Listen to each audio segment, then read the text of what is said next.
Đi này, đi này, đi này, đi này mà đừng đi đấy, đừng đấy, đi đâu. Lùi lại đi này.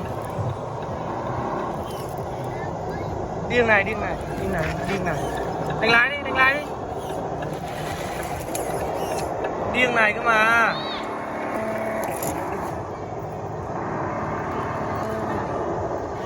Đi vòng tròn đi, đi vòng tròn đi, tiến lên, tiến lên.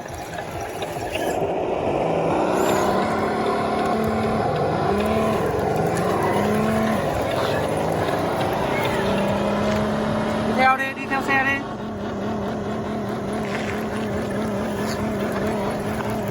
Tránh đá ra. Ra núi đi.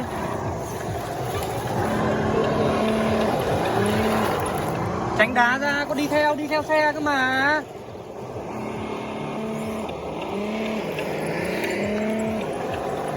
Tránh viên đá ra. Con có nhìn thấy viên đá không? Đi bên này.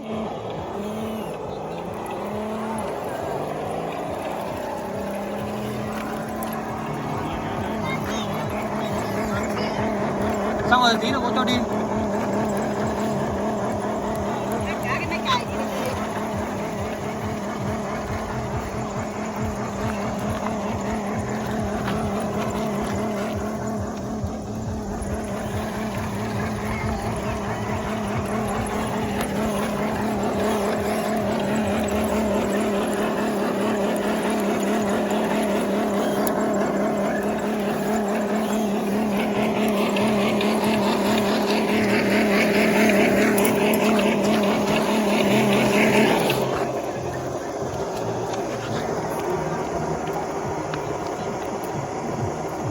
Nhanh đi đi.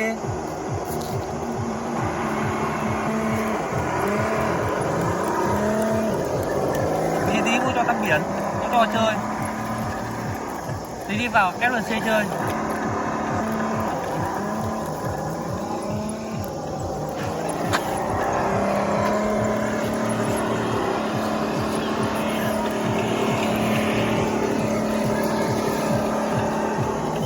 Đi vòng tròn đi con. Thấy không? Rồi bây giờ đi xuống dốc. Đây.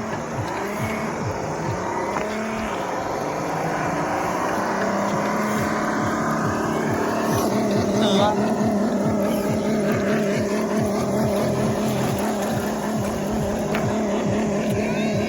Đứng đá rồi lùi lại đi.